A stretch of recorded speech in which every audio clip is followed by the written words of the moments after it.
All right, we're back on Post Wrestling for a special bonus show this week because the world here at Post Wrestling demands this man's presence. And here he is, ladies and gentlemen, the man you know from the Rocky Maivia Picture Show. And we are now proud to announce that joining the Post family, beginning this Sunday, the Nubian Wrestling Advocates are coming to Post, led by the man himself, Brother Nate Milton, who is with us today. Nate, how are you?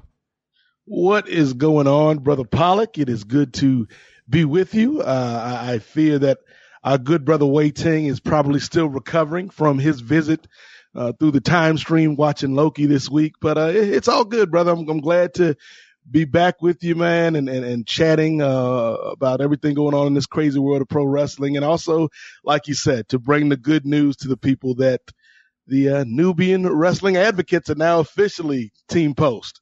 Yeah, I think anyone that, had heard, that specific show that you've hosted in the past on Kings of Sport, or especially on our post podcast day, I think everyone came away with it that this is not only like a great show among the people involved, but I think it's a very necessary show that, me and Wei have wanted to incorporate here to Post Wrestling for quite some time. I wanted to go back, Nate, of just sort of the origin of the Nubian Wrestling Advocates and why you felt there was a need for that specific show focusing on the subject matter that you guys go into regularly. Well, this was an idea that had been kind of kicking around for a couple years, John, and I can't take all of the credit. In fact, I can't even take most of the credit because this was the idea of Kris from LA, the professor. Mm-hmm. And this was something that he had always wanted to talk about.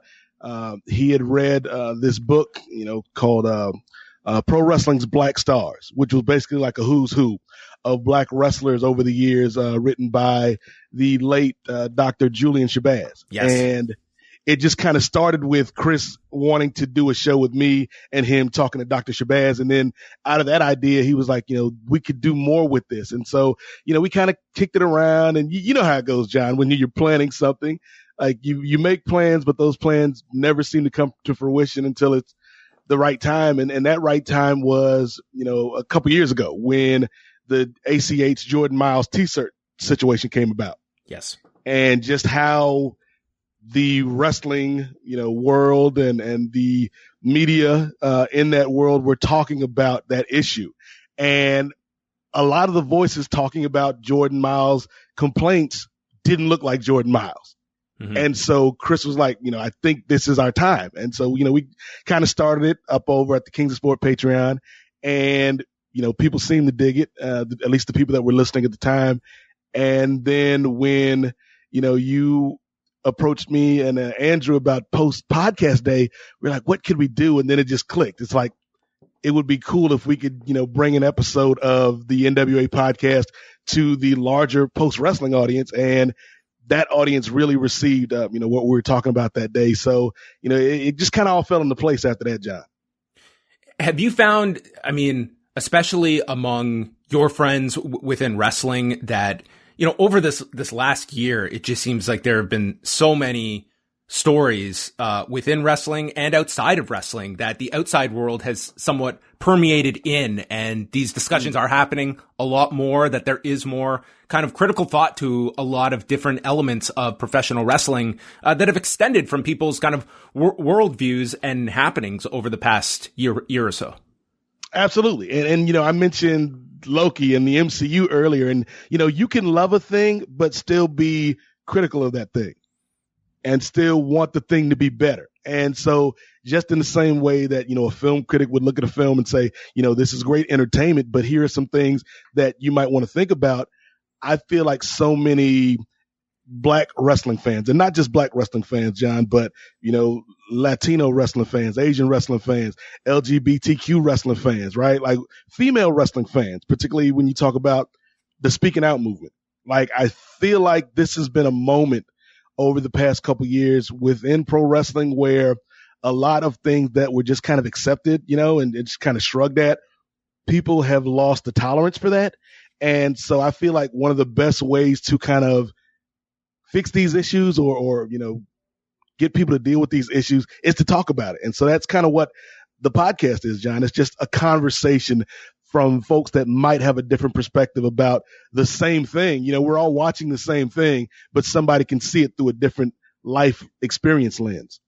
Well, and I just find myself like I find like a lot of different stories that I might be navigating. There's often many times I will think about yourself, and like you always seem to bring such an added perspective to many different issues that are maybe just not being thought of. And I think that in a nutshell explains the whole process. It's not the idea of, you know, one fan base having a voice or not a voice. It is having that well-rounded discussion, I think, from different viewpoints. And I think, you know, your example of the Jordan Miles one, absolutely. I mean, it's like, you are somebody that has, I think, become an authority in this space that is going to be able to provide a viewpoint and look at kind of the historical ways of which, you know, minority performers have been presented in pro wrestling. And it's, if you've grown up and that's the way you have just associated pro wrestling, it does often get a pass just because it's always been this way, which doesn't always mean that it just deserves a pass today, when I think the norms of wrestling are catching up to societal norms. Yeah, and that's why one of the favorite conversations that we've had, John, you, me, and Way, and there's been a lot of them, but one of my favorite conversations that we've ever had was during the run-up to WrestleMania with Kofi Kingston. Right. And just talking about that storyline and how, you know, if you just look at it on the surface from a non-Black perspective, like, it's still a good story. But there's layers to it and there's levels to it that resonate even more if you have that life experience. And so, I was not coming at it, like looking at it the same way before that discussion with you. And that's a perfect example of it. It's like, I am going to be watching something, but again, I'm not going to necessarily have those similar experiences and viewing it through the same lens that someone like yourself is.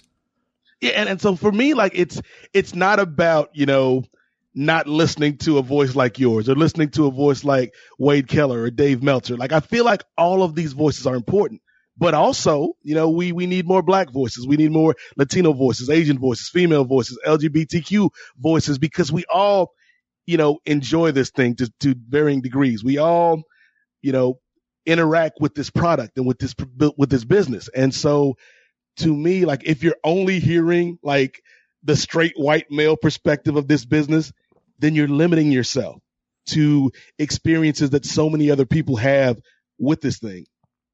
Do you think like that element specific to wrestling is expanding, that you are seeing more of those voices, or is there still a long way to go?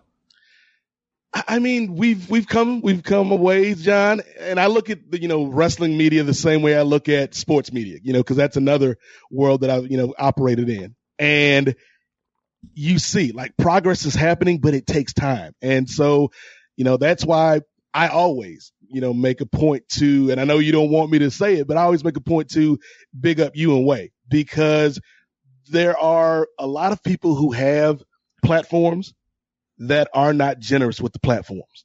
And so, you know, I could be doing my thing over on the Kings of Sport Patreon, but that's a limited scope of the people I can reach. Whereas with, you know, something like Post, there's so many people from so many different walks of life that are tuning in to Post Wrestling.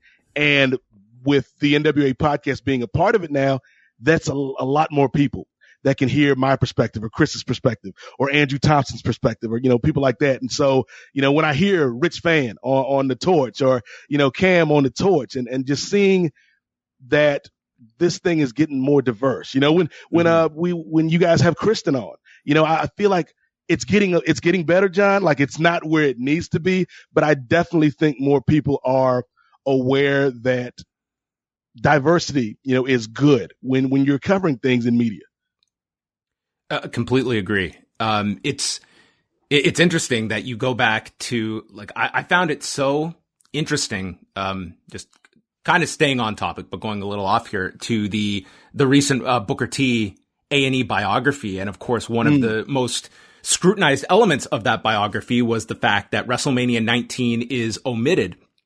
And you had Booker T explain afterwards that, well, that was never going to be covered, and acknowledged the fact that it was, his most lucrative match he ever had. It was the biggest stage he had ever had a match on. I mean, not the main event of that year's WrestleMania, but one of the heavily promoted matches. And yet here is something that 18 years ago was front and center. Our title program on Raw was built around this racial buildup that they leaned upon. And today, it doesn't even exist now through this A&E biography. And that shows you where the WWE has kind of fallen on their view of their own history. And I think like that is kind of fascinating in and of itself. The fact that part does not make it into the Booker T story, which is, not the be all end all of Booker T's career, but it's a chapter at the very least.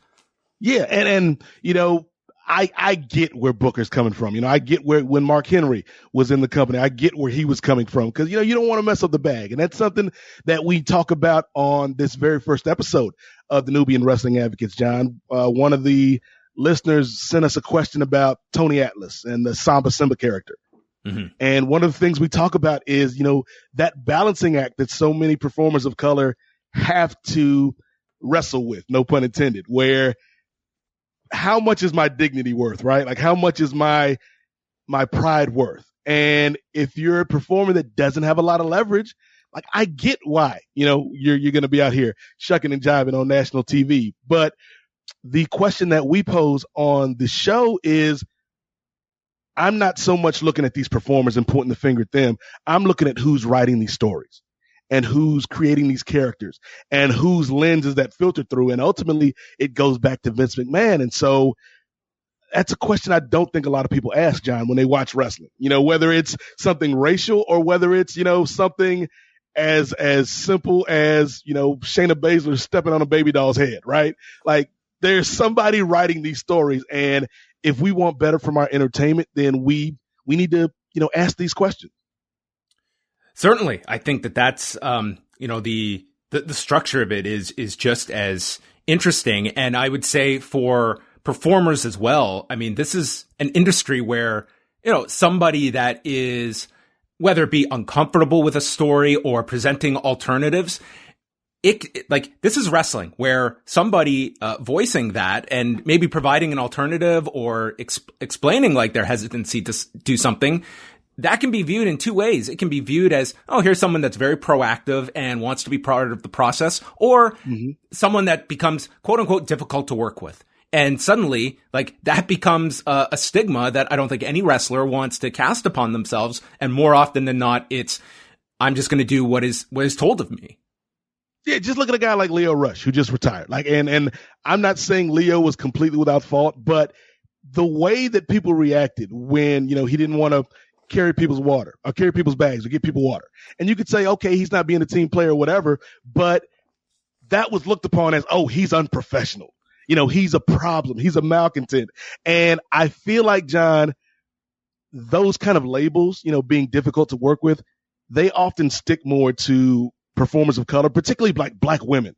I think get it the worst, like she's difficult to work with or she's got an attitude problem.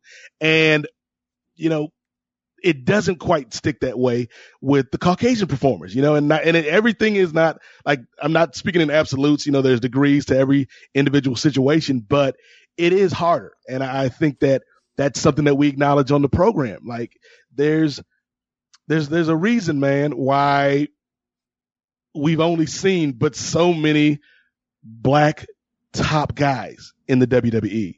Like the WWE is not the only culprit here, because we do talk about AEW, and as much as we enjoy AEW, John, like they are not without blame in this situation either. When you look at their main event scene, I make the joke on the show, like their main event scene looks like a bowl of rice on a paper plate with a glass of milk in the middle of a snowstorm. That's the consistency of their main event scene, and that's something they need to work on. When it comes to your kind of day-to-day interactions online, I'm curious as someone that, speaks about a lot of these topics on your shows and goes beyond just professional wrestling. Like how is your kind of day-to-day social media experience like? Do you get a lot of backlash for talking about these? Do you like what's kind of that experience like? It's mostly positive, John. And I think, it's in part because like these circles I kind of run in on social media there are filled with good people. Like, and I'll shout out like the Postmarks, man. Like in terms of wrestling communities, like I feel like you and Way have done a great job kind of cultivating this atmosphere where people can have disagreements, people can have, fun arguments, but it never gets to that level where, people don't want to be a part of the community. So that's one thing, but also I feel like most people know where I'm coming from, right? Like when I'm standing up for Black and brown performers, whether it's in wrestling or sports or, TV shows. I was a part of the Black Lightning podcast, and that show just ended. And I had a lot of conversations about Black representation in superhero media. So like when I talk about these things, it's not to diminish or downplay, white characters or white performers or white athletes. It's just saying that there's another perspective that often isn't getting told. And so most times, when I interact with people on social media, John, they come respectfully. They come with the energy that I put out, and I like to put out that energy that we're having a conversation, and we might not see eye to eye, but that doesn't mean that we have to fight or hate each other. We don't have to be disagreeable just because we have a disagreement. Now there are a couple knuckleheads that do want to stir up stuff. And here's the thing, John. Like at first, it depends. Like I'll try to talk to them, but if I see there's no getting through to them, and they follow me, I'll just mute them because, I could block them. I could, get rid of them. But I look at it like this, John, like I'm not going to destroy my follower count just because you happen to be ignorant. Like why hurt me because of your ignorance? I like that. See, I have always been a heavy mute button advocate, but I'll be honest. I think sometimes a block is in order. So I want you to know that I have shut down the street, and you're going to have to find a different pathway to my timeline. Yes. So, it's, to me, one of my, I was very happy with the show we did last year with you, me, Way, and Andrew Thompson. And this was just after the George Floyd murder. And it was really striking to me to hear kind of the reactions from yourself and Andrew, and just, with Andrew, I mean, it was very clear how much he was affected by this. And, you're looking at, a different age bracket between yourself and Andrew, and you, deeply affected by it. But at the same time, like, I got the sense that like you have lived through this many, many times. And looking at George Floyd is not the first instance of this happening, and probably would not be the last instance of it. And it seemed like that was that kind of tipping point for a lot of people. At the same time, I think there was still is this going to be this magic moment that changes society? I don't think so. And that's why I love, talking to Andrew, and that's why he's, going to be a part of this podcast, because, when I talk about diversity, John, I'm not just talking about racial diversity or sexual diversity or, diversity in terms of your sexual identity or orientation. I mean, age groups too, because my life experience while being a Black man is similar to Andrew's. It's not the same, because he came up in a different time than I did. And so hearing, like, I feel like my generation and Marcus's generation, we're a little bit weary because we've seen it before. Like, you talk about, will this affect change? Like on the same week where Derek Chauvin was convicted for the murder of George Floyd, we had 2 or 3 other police killings. And so it's always that process of every time you make a step forward, there's always somebody trying to pull you back. And we see that, politically, not to get too political, John, but we see we're already there. we're already there. We see with like the way that one party in this country are trying to restrict voting rights, and trying to take things back to a time before we made all this progress with civil rights. And so it's always something that goes on. Like one of my favorite quotes, and I tweet it all the time on all of my posts, is, from the Luke Cage show, where it's always forward, always, where even if you have to keep fighting the same fight, you got to keep moving forward because, my parents and their parents, they kept the fight going. And so I got to keep the fight going for, people like my nieces and people like Andrew, that are coming behind me. So that's another thing we're going to talk about on the show, John, is just how the attitudes of people in the world reflect in their entertainment, and how, I feel like there's stuff that we would have accepted as an audience, as a consumer base 5 years ago, 10 years ago, that we're not anymore, because we're tired, and we're tired of being, caricaturized. I don't even know if that's a word, but we're tired of being stereotyped. It is now. We're tired of being, patronized to. We're tired of being talked down to, and that reflects in our entertainment as well. And so if, there's an offensive thing on WWE or even on AEW or wherever, we're going to talk about it, because it's not enough just to, speak within your group of friends. Like, yeah, that was kind of messed up. We've got to talk about it out in the open. And that's why I'm really glad that we've got this platform now with Post, where we can reach even more people than we could back on the Patreon, and then invite them into the conversation as well. Cause it's not a one-way street. We want to hear from our Caucasian brothers and sisters what they think about what we have to say, because that's the only way you kind of start to understand, is through having that conversation. I think like the goal of a show like this is hopefully for an audience to listen to this, that their takeaway is, I didn't think of it like that. And I think that is kind of the goal of what you're going for people that maybe are not coming from like the same experiences. Like, this is a way to look at things through different viewpoints. And that to me personally is always, that I'm most curious of, because I'm coming from it at one perspective, and that's the only perspective I can come at it from. And the more perspectives you have, I think that gives you such a more educated and well-rounded view of how a story or a character is landing with people beyond yourself. Yeah. And that's one of the coolest things that I've experienced, John, through, working with you guys, whether it's Post or whether it was the Law before that, where listeners from all over, whether they're in the UK or, in Canada or, in South America, wherever, listeners will write me and say, I haven't had a lot of interactions with Black people.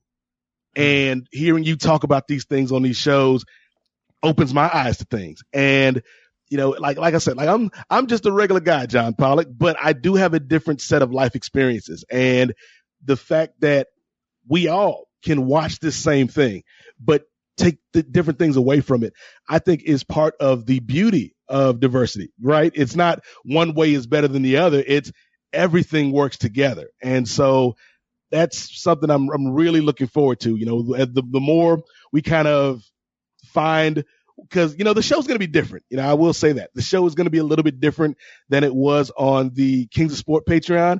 And so there will probably be an adjustment period where we find out what this new version of the NWA podcast is. But I'm excited to see where we kind of land and the people that we talk to, and, just kind of the conversation that gets started because of this. Yes, of course, the Post Podcast Day did feature the elusive Moderna Kris as well. Yes, the like, we made a main event star in 1 week, John Pollock. Like, something Vince has been trying to do for years. We made a main eventer with Moderna Kris, who was fueled by COVID vaccine and Hennessy gummy worms. And so yeah, like I think that's also something that is cool, because Kris, Andrew, and I are all Black men, and you can look at us on the surface. We're all Black men. We're all wrestling fans. So we should have a similar idea, but no, like, we've all got different life experiences, and we're not a monolith. And so I'm excited for the conversations, and I'm excited for more of the Post audience to get to know Kris, because I feel like they know me pretty well, John, and I feel like they've heard Kris from time to time, but you have not heard Kris Ealy until you get him to talk about politics, race, and wrestling on the same show. And that's where I feel like you get the full effect, the full flavor of the professor. And so it's going to be fun, man. Yes, the full Kris coming to postwrestling.com.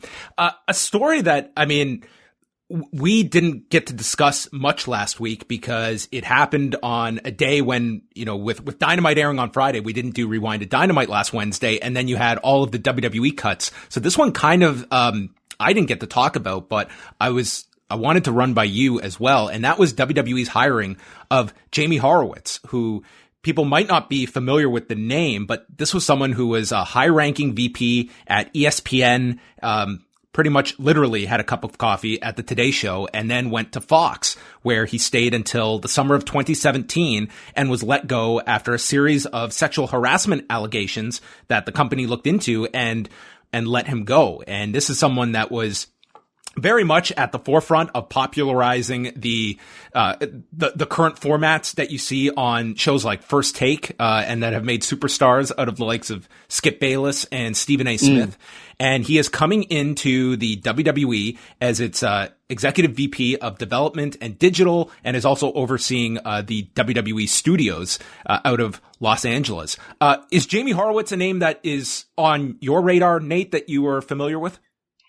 I've heard the name, but, he is very much like, somebody like a John Skipper, former president of ESPN, names that you hear and their positions, but you don't have any connection to them because you're connected to their product, right. The people on the screen. And so, I've heard the name, but I'm interested in what this means for WWE because I feel like they're in this weird place. And maybe they've always been in this weird place, John, where they want the best of both worlds. They want respectability in the real world, in the sports world, but they also want to be pro wrestling. They want to be sports entertainment. And so, I don't know if this move is a good move or if it's just another lateral move in a series of lateral moves. Well, it certainly seems like there are, a move into, the space that we are front and center going to be a content creating monster. And putting a lot of, people with notable resumes into these key positions. First and foremost being Nick Khan, who came on last year. What was most kind of interesting was the fact that Jamie Horowitz, after he left amidst those allegations in the summer of 2017, he went to DAZN, and then comes to WWE. But this did not receive really any kind of blowback. And I can't help but imagine that if we were talking about any of the performers that were at the forefront of these allegations, look no further than, Marty Scurll didn't even get on to screen on New Japan Strong, and the backlash was such that they dropped it completely. It just seems like for someone that is maybe not a front-facing figure like a Jamie Horowitz, that it didn't really strike any kind of outrage among people. Yeah, that's kind of weird. And I think it is because of the anonymity of being behind the scenes, and this is, I want to make clear, John, that I'm not excusing the actions or the alleged actions of Velveteen Dream or Matt Riddle in any way, but it's people are still talking about that. Whereas we've got somebody in the actual position of power, not the Dream or Riddle didn't have some power, didn't have some leverage in the world, but this is somebody with legit power, and nobody's saying anything about it. And I don't know. I don't know. It's almost bad to say, John, but I don't know if people just lose their appetite for fights like this, and it's hard to keep that momentum going, because I remember last year when, getting back to George Floyd and Black Lives Matter, how passionate people were, and not just black people, but everybody was so engaged. And now that enthusiasm, that commitment, that passion has waned. And so I wonder if it's that combination of people are just kind of weary and tired of continuing to speak out. And also this is just, for a lot of people, a nameless, faceless corporate suit. Yeah. And for those unfamiliar with the story, he was let go by Fox, and, his representation, denied and said that they would, vigorously defend, any slanderous accusations. But Eric Shanks, who is the head of Fox Sports, said that, publicly that we are confident in this decision. It was a pretty steadfast stance that Fox Sports took from this. And you look at things is I don't think anyone wants to be in a society where someone cannot rehabilitate themselves. But I think at the very least, though, those questions need to be asked. And to your point, this is not someone that is just coming in for some low level position. this is someone that is coming to oversee divisions and have people working under them. Like this is a very significant role that this individual is coming to take. And I think at the very least that deserves, some kind of questions of what has gone on over 4 years that makes this company confident that you are bringing in a positive influence into your work environment and not a negative one. And then that's part of our job. I'll say, I'll speak for you, John. Like, I feel like that's kind of part of, if we're involved in this space of, wrestling media, and especially with you and Way and Andrew, like wrestling journalism, like these are questions like that need to be asked. And the audience might not want these questions to be asked. They might not care about these questions, but I do feel like we have an obligation. If we're going to talk about the fun stuff, if we're going to talk about, stuff that's not even fun, like Monday Night Raw, but it's entertaining, like we do need to kind of talk about the real world ramifications and the real world actions of this company that we spend so much time kind of focusing on. We're going to wrap up with just a few news items here because we have been talking about the Nubian Wrestling Advocates, and I wanted to talk about the other NWA and not the rap group, but instead the wrestling company that is coming back with 2 pay-per-views at the end of August 28th and 29th. They're going to be doing a all-women's show on Saturday, August 28th, which they unveiled Mickie James as its executive producer, followed by its 73rd anniversary show on August 29th.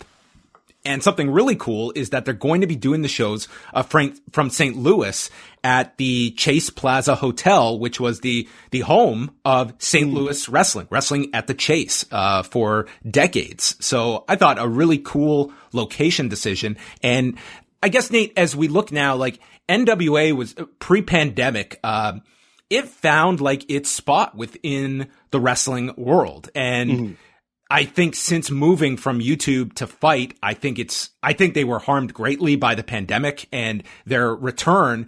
Yeah. I think it's tough when you're asking people to pay for your product.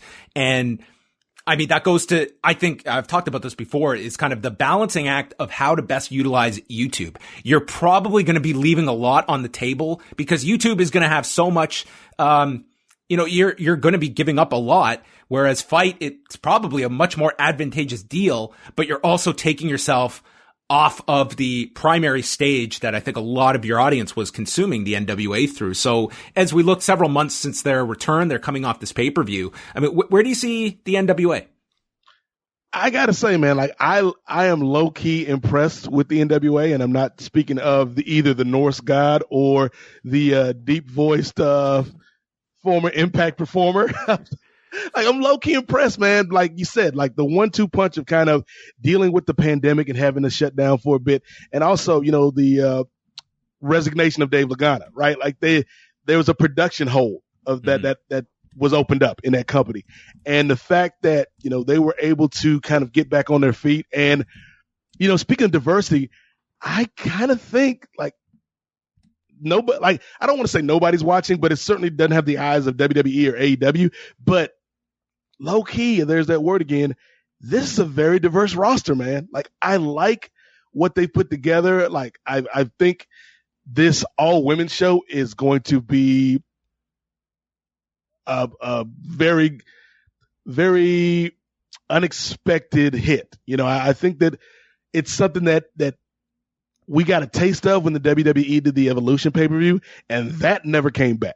And so for this to happen and for Mickie to be a part of this, because I think that's something that is not often a utilized resource, is a lot of these veteran women, whether you're talking about a Mickie James or a Jazz or somebody like Lufisto. Like, there's so many veteran female performers that could be used to build up a lot of these promotions. And so I think that's going to be cool. I think the wrestling at the Chase thing is like a tip of the cap for all the old heads out there. So I feel like they're getting their footing back, John, and they're kind of finding their lane.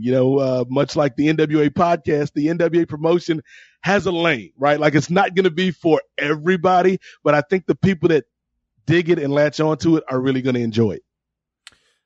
We also have the In Your House takeover coming up this Sunday. They've announced the full card now, where we have 5 matches. We've got the 5-way on top for the NXT Championship: Karrion Kross, Kyle O'Reilly, Adam Cole, Johnny Gargano, and Pete Dunne. A ladder match for the $1 Million Championship between LA Knight and Cameron Grimes. Mercedes Martinez versus Xia Li, Raquel Gonzalez versus Ember Moon for the Women's Championship, and a 6-man winner-take-all match with Bronson Reed putting up the North American title and tag champions MSK defending against all 3 members of Legado del Fantasma. And I feel that this is, it's an interesting card on paper. I don't know if it's like the most stunning takeover going into it, but I mean, takeovers by and large are very well received shows. And it's a show that seems to be in still a bit of transition from coming off of this head-to-head era with AEW that I do think did damage NXT in some ways, from being the cool alternative product to a show that I think kind of, I don't want to say lost its way, but I think they haven't quite found their way back. So in a roundabout way, I guess that's exactly what I'm saying. But I mean, you look at some of the additions here, like MSK, I think has been a breath of fresh air on NXT. I think they have come in and, they've had some great outings. I think that Hit Row has been a complete success, something very different from the typical rollout of new acts in WWE. There's a lot to like about NXT, and I think having their own night, it's not going to be an immediate transformation, but I do feel that is a positive long-term for them to be away from that competition. I mean, takeovers are always good, John, like to varying degrees. Like, we know we're going to get good wrestling. It's almost a given at this point. Takeovers are like pizza. Even when pizza is cold, it's still good. But I'm just not connected to the stories right now. And this is in spite of the fact that MSK has come in and done such a great job, in spite of the fact that I really kind of enjoy what they're doing with Hit Row, and I hope they never go to the main roster, which is a terrible thing to say about these performers. But we've seen what happens on the main roster. Just look at the Hurt Business and what they did with that group. And I could see a similar situation with Hit Row. I love Raquel Gonzalez. I think Mercedes Martinez has been so good for so long. She's another veteran female performer that I don't think quite gets her due. But, I'll watch it, John. But I'm not setting my clock for this, right? This is not appointment viewing for me. If I catch it this weekend, cool. If I, miss it and end up watching it, next Tuesday afternoon, it's not a big deal because I'm just not connected with NXT right now. And I do feel like that head to head, even though they did the job of siphoning off viewers from AEW, they took some damage too. And I think that damage was to their reputation, to their mystique as, like you said, like they were the hit brand. They were the WWE that you could watch and feel good about. And while the wrestling is still good, the performers are still working hard. It just doesn't have that mystique anymore. What are you watching? What is kind of must see on a weekly basis for you? Right now, it's mainly Dynamite and SmackDown. I'll watch a little bit of Raw when I'm flipping through the channels, and now more so than ever because Black Lightning's not on anymore on Monday night. So I've got more time to, fully commit, John, because I've been told by people on social media that I'm just not understanding the deepness and the complexities of this Alexa Bliss storyline. So now I've got more time on my hands if I choose to get into what's going on with Alexa. But it's mainly Dynamite and SmackDown because I feel like those are the shows that A, are 2 hours instead of 3, and B, I'm connected to the characters, like whether you're talking about Darby and Sting, of course, or the stuff going on with Moxley and Kingston and Kenny and the Inner Circle and the Pinnacle, like that's all good stuff to me. And then on SmackDown, like Roman Reigns has continued to be just this awesome, pleasant surprise. And so those are the shows that, they're not perfect shows from start to finish, John, as you and Wade know from covering them, but those are the shows that generally have my interest right now. You got to give Alexa Bliss and Shayna Baszler some time. I mean, where we can really go deep into what does Lily represent? Is it Shayna's repressed childhood that she did not get to live to her fullest, and that the doll in the mirror was indicative of this part of her life that is constantly looking over adult Shayna Baszler's shoulder and has been an albatross that she now has to confront. These are the honestly, complexities of Raw. At this point, I would just say take 1 week, take one full week, and just use all 3 hours and tell this Shayna story, tell this Alexa story, tell this Fiend story, because he's obviously going to come back around at some point. Tell it in one long 3-hour movie, and let's just be done with it, and let these people move on to something better. Final few questions here. Any of the recent during what has been, I will dub, documentary season in pro wrestling, are there any that have stood out for you among the rest? I like, I use like in quotations. I like Dark Side of the Ring. There's some that I just can't watch, just because I feel like I know the stories, but I also feel like my current level of knowledge with some of these stories, particularly like going back to last season with Benoit, like I don't need new information on that. Mm-hmm. I just don't need that kind of atmosphere around my spirit. And that's just for me personally. Like if anybody else enjoyed or watched those episodes, that's fine. But just for me, like I can't watch all of them, but I did, of course, like the New Jack one and some of those that I've enjoyed. I watched the Booker T doc and I was very underwhelmed. I thought for an A&E documentary, it's fine because that's what A&E documentaries are. But for this to kind of be the be all end all of this dude's life, it just didn't hit for me, particularly as somebody who's listened to Booker T talk about his life and about his story. It just didn't work for me. But I'm really excited, John, to see where we kind of go with this, because I think there's an appetite that we've seen, whether you're talking about Dark Side of the Ring or with the A&E stuff, or, even with our brother Damien's wrestlers program. Like there's an appetite for stuff like this. And I wonder who's going to be the company, not like, these networks, who's going to be the company that capitalizes on that. And you'd have to think the WWE would be in position for that because they own everything in terms of the history of this business. But I don't know what people's trust level is, for lack of a better term, with these WWE productions.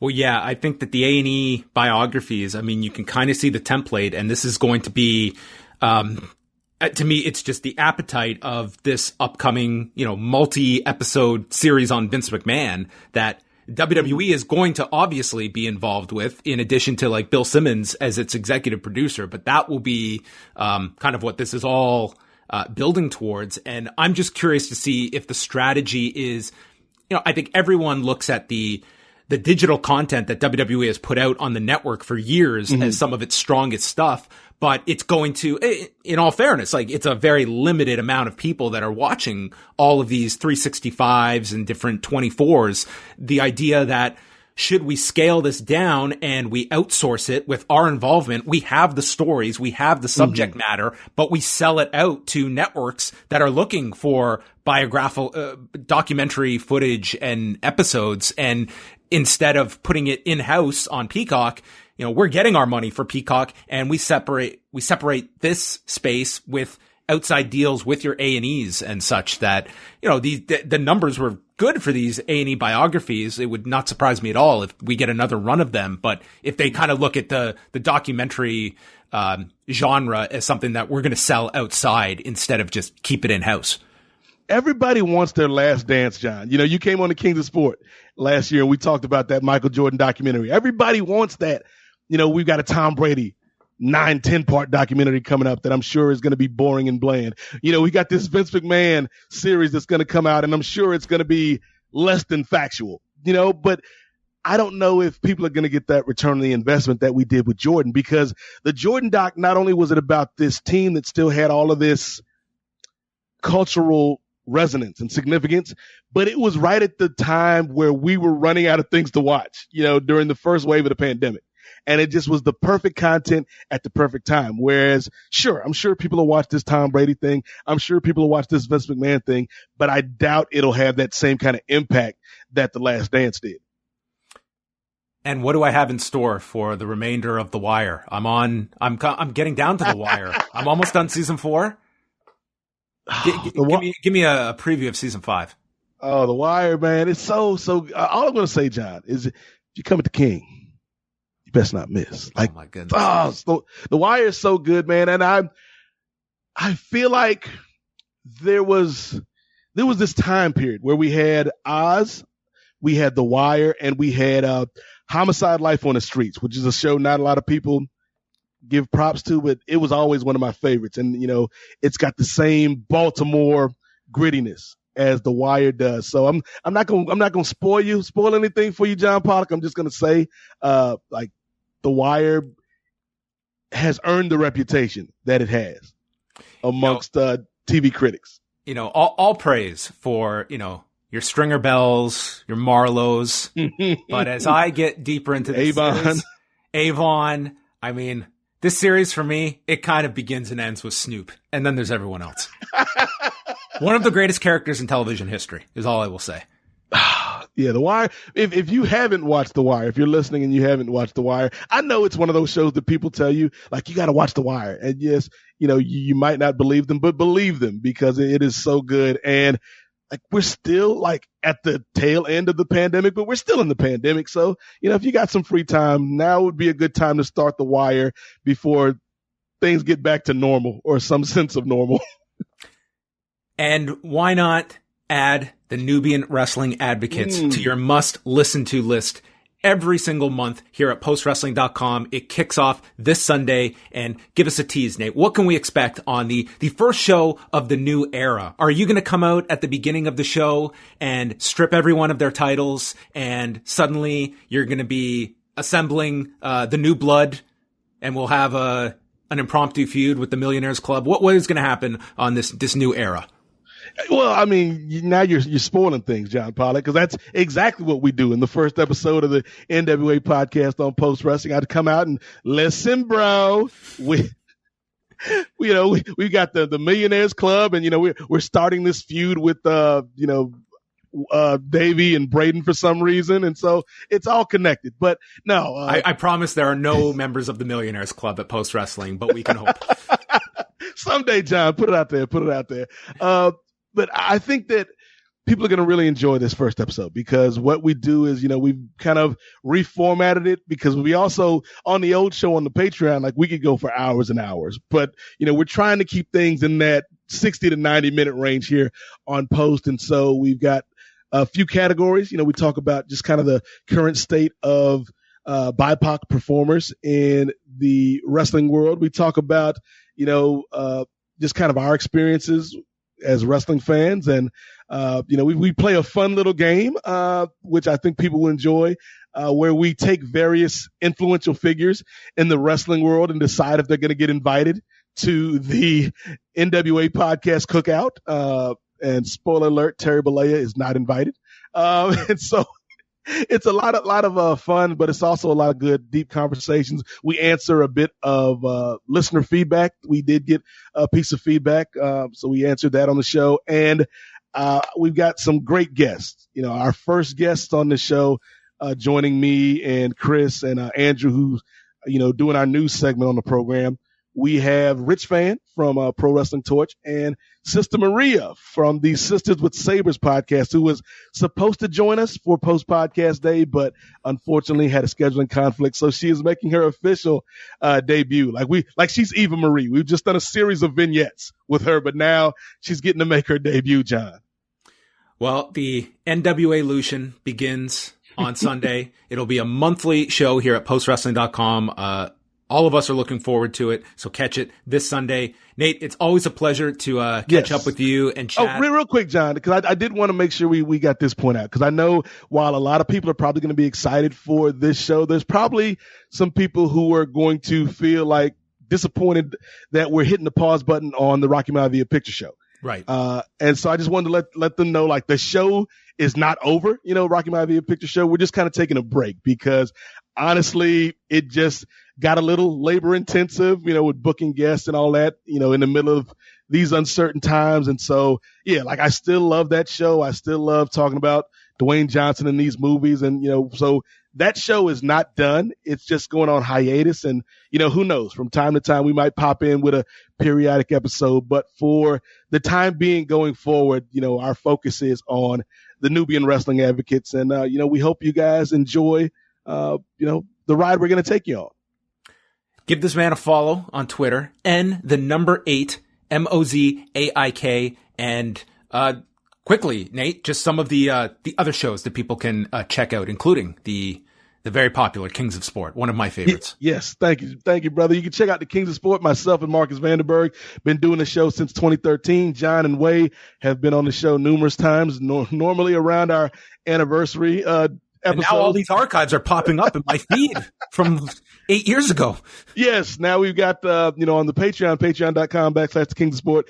You can sign up. $5 gets you in the door. If you want to pay more, we won't stop you. But what we've been doing recently is going back to the beginning, because we realized that all of our old episodes are on Podbean, and like Podbean might not always be there, John. And so we're starting to catalog our old episodes, going back to the very first episode from March of 2013. We're putting those on the Patreon so you can kind of hear how the show got started with myself, Marcus, and the wayward soul. I almost said the black sheep of the family, but that's a terrible pun. The wayward soul of the podcast, Big Nasty Alfred Cunningham. So you can check that out on the Kings of Sport Patreon. You can also check out the Black Lightning podcast. Our final episode is coming out this week, where we, give our thoughts about that show ending, and we interview one of the cast members from Black Lightning. So you can check that out over at the DCTV Podcast Network. Of course, I've got the Main Event podcast over at Place to Be Nation. You can still check out the archives of the Rocky Maivia Picture Show here on Post. Got a lot going on, but as John said, if you want to follow me, give us feedback on the new show. Find me on Twitter at @8 MOZAIK. So that's where you can find me. It's always nice talking to you, Brother Pollock. Miss Brother Ting, but it's always a good time talking to you. And to the audience, remember, Nubian eyes are watching now more so than ever, because the advocates are on their way.